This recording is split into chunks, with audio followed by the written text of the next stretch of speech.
السلام علیکم ورحمۃ اللہ وبرکاتہ. ان الحمد لله نحمده ونستعينه ونستغفره ونعوذ بالله من شرور انفسنا ومن سيئات اعمالنا. من يهده الله فلا مضل له ومن يضلل فلا هادي له. واشهد ان لا اله الا الله وحده لا شريك له واشهد ان محمدا عبده ورسوله.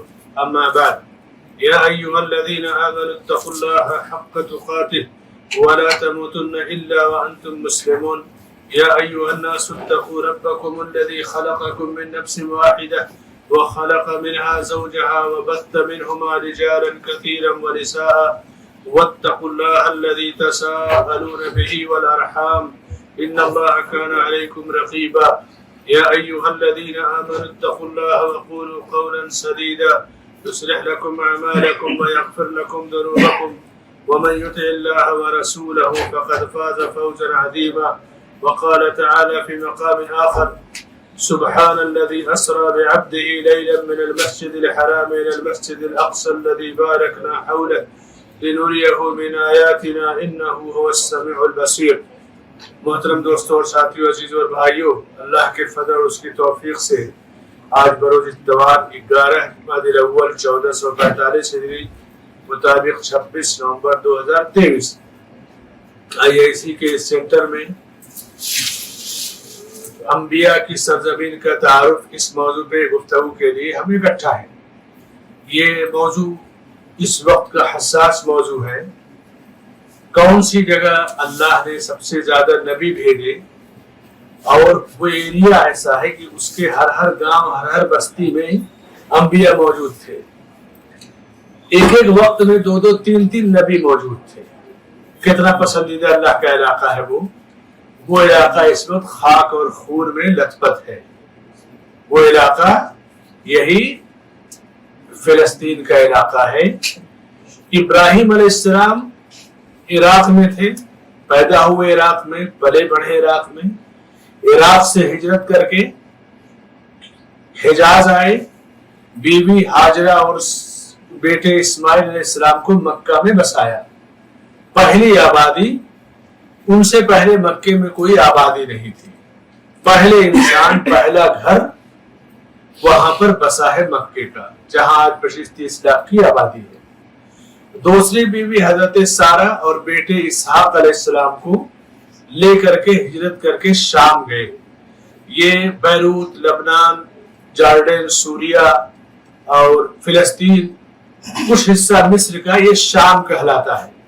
یہ علاقہ پھلوں کی کھیتی کے لیے بڑا پیارا ہے. انجیر کی کھیتی اور زیتون کی کھیتی یہاں کی مشہور تھی، اور آج بھی جب ان علاقوں میں جائیں گے تو زیتون کی کھیتی دور دور تک، اور زیتون کے جھاڑ بہت بڑے بڑے نہیں ہوتے ہیں، میڈیم قسم کے، جیسے اپنے انار وغیرہ کے جھاڑ ہوتے ہیں اس ٹائپ کے. تو بڑا پرکیف اور خوشگوار علاقہ ہے. ابراہیم علیہ السلام نے اسی علاقے کو اپنے لیے مکان اور مسکن مقرر کیا. ابراہیم علیہ السلام کے بیٹے اسحاق علیہ السلام، اسحاق علیہ السلام کے بیٹے یعقوب علیہ السلام، یعقوب علیہ السلام کے بیٹے یوسف علیہ السلام. یہ چاروں انبیاء، یعنی باپ بیٹا باپ دادا پر دادا، یہ 4 سلسلہ نبیوں کا. کتنا پیارا ہے. اور ابراہیم علیہ السلام کی جو دوسری بیوی تھی حضرت ہاجرہ، جس سے اسماعیل علیہ السلام نبی تھے، اور اسی خاندان میں اللہ نے آخری نبی محمد صلی اللہ علیہ وسلم کو بھیجا، جو مکے کی سرزمین پر پیدا ہوئے. موسیٰ علیہ السلام کے جتنے واقعات ہیں، چونکہ مصر بارڈر ہے، مصر کا ایک شہر عراق، اس کا فلسطین کا ایک شہر رفح اور مصر کا بارڈر ہے. یعنی وہ سرحد جب چاہے مصر بند کر دے، کھول دے، تو مصر کا وہ حصہ شام سے ملا ہوا ہے. موسیٰ علیہ السلام، یوسف علیہ السلام کا ذکر مصر کے واقعات میں آتا ہے، لیکن یہ جیسے اب ملنڈ ہے، تھانہ ہے، یا اسی طرح بھائی کلہ بمبئی علاقے ملے ہوئے ہیں، اسی طرح وہ سرحدیں ملی ہوئی ہیں. تو موسیٰ علیہ السلام، ہارون علیہ السلام، یہ تمام انبیاء اسی سرزمین کے تھے. فلسطین کا ایک شہر ہے بیت لحم، عیسیٰ علیہ السلام بھی وہیں پیدا ہوئے، اسی شام کی سرزمین پہ. زکریا علیہ السلام بھی وہیں پیدا ہوئے.